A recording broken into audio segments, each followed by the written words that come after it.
কোনো ব্যক্তি যদি হাদিসকে অস্বীকার করে, প্রকারান্তরে সে কোরআনকেই অস্বীকার করে। কিভাবে?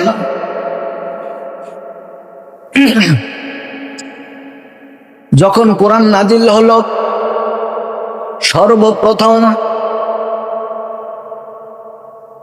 এই কোরআন যে নাজিল হলো, কোরআন কিতাব আকারে নাজিল হয়নি, গ্রন্থকারে নাজিল হয়নি, পঠিত আকারে নাজিল হয়েছে। জিবরাইল পাঠ করে শুনিয়েছেন নবীকে, অথবা অন্তঃকরণে ঢেলে দিয়েছেন। আল্লাহর নবী সাল্লাল্লাহু আলাইহি ওয়াসাল্লাম এই কোরআন শুনে শুনে মুখস্থ করে নিয়েছেন। দেখানোর কোনো সুযোগ ছিল?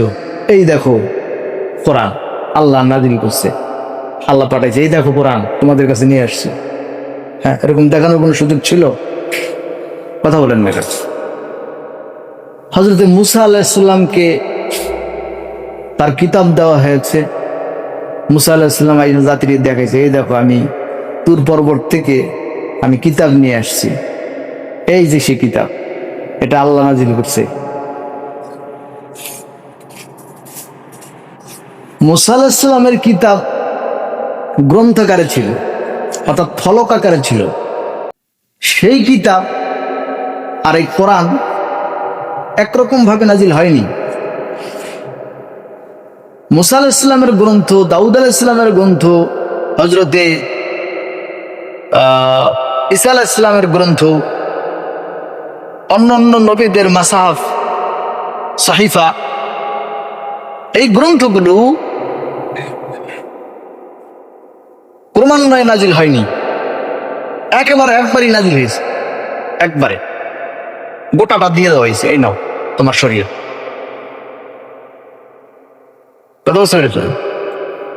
কিন্তু কোরআন এমন একটি গ্রন্থ যা কোনো মাসাহাফে নাজিল হয়নি, হ্যাঁ, গ্রন্থাকারে নাজিল হয়নি, এটা পঠিত আকারে নাজিল হয়েছে। এই জন্য নামকরণ করা হয়েছে কোরআন।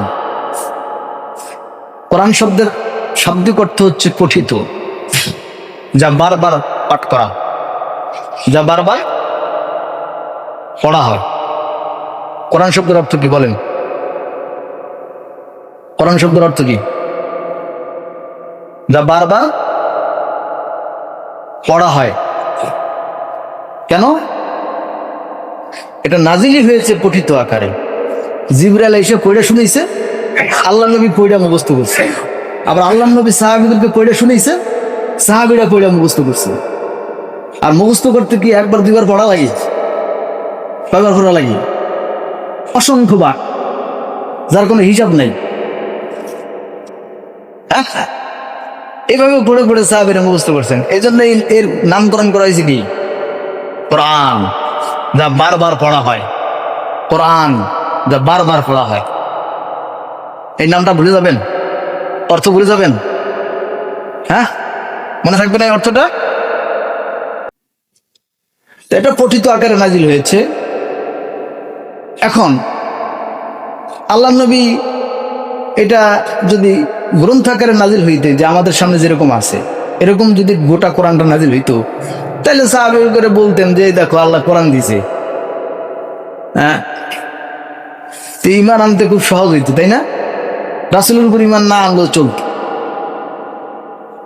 রাসূলের ঈমান না আনলেও চলত। তারপরও রাসূলের উপর ঈমান আনতে হয়। কেন? তিনি সত্য বলছেন না মিথ্যা বলছেন? কেউ যদি সন্দেহ করে যে এটা নিজে লেখা না, কেন ওই যে মানুষের সামনে বলে যে এটা রাসূল আল্লাহ পাঠাইছে। আবু জাহেল, আবু লাহাব, আবু সুফিয়ান এরা তো বলতো, উমাইয়া এরা বলতো এ তো জাদুকর, এ তো গণ, এ তো কবিতা লেখা, কোরআন ওই মোহাম্মদ নিজেই লেখছে। হ্যাঁ, একথা বলতো না? বলেছ তো, তারা তো অস্বীকার করে। তো আপনি এই কোরআনকে স্বীকার করতে হলে আগে নবীকে স্বীকার করতে হবে, নবীর উপর আস্থা স্থাপন করতে হবে যে সে সত্যই বলেছে, সে সঠিক বলেছে, ঠিক বলেছে। নবীর উপরে বিশ্বাস না করলে আপনি কোরআনকে বিশ্বাস করতে পারছেন না প্রাথমিকভাবে। দ্বিতীয় স্টেপ হচ্ছে, যখন কোরআন নাজিল হলো তখন তিনি কিন্তু বলেছেন সাহাবীদেরকে, হযরত খাদিজা রাদিয়াল্লাহু তাআলা আনহাকে তিনি বলেছেন, হে খাদিজা,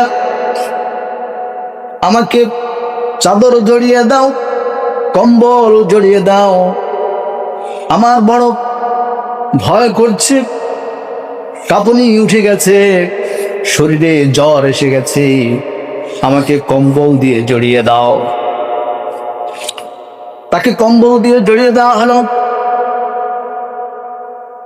এরপরে ওখান থেকে যখন তিনি হুঁশ ফিরে পেলেন, খাদিজাকে বললেন, খাদিজা শোনো, আমার কাছে জিবরাইল এসেছে, কোরআন নিয়ে এসেছে, আল্লাহর পক্ষ থেকে হেদায়েত নিয়ে এসেছে, আমাকে বলেছে পড়ো, এ পড়া, হে নবী আপনি পড়ুন। আমি বললাম আমি পড়তে পারি না। আবার জিবরাইল বলল, হে নবী আপনি পড়ুন। আমি বললাম আমি পড়তে পারি না। তৃতীয়বারে যখন বললেন আপনি পড়ুন, আমি বললাম আমি পড়তে পারি না।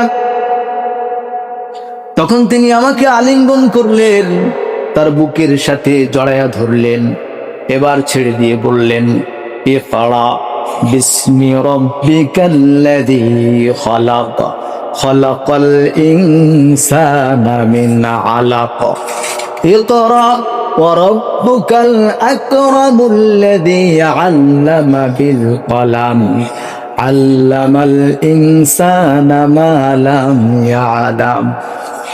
সুবহানাল্লাহ বলবেন। এগুলো আমাকে পড়তে বললেন, আমি জিবরাইলের সাথে পড়া শুরু করে দিলাম, আমার হৃদয়ঙ্গম হয়ে গেল। এই হচ্ছে কোরআন, মানব জাতির জন্য হেদায়েত। সুবহানাল্লাহ। মানব জাতির জন্য এটা হেদায়েত, আল্লাহর পক্ষ থেকে নাজিল করা কোরআন, এটা নাজিল করা।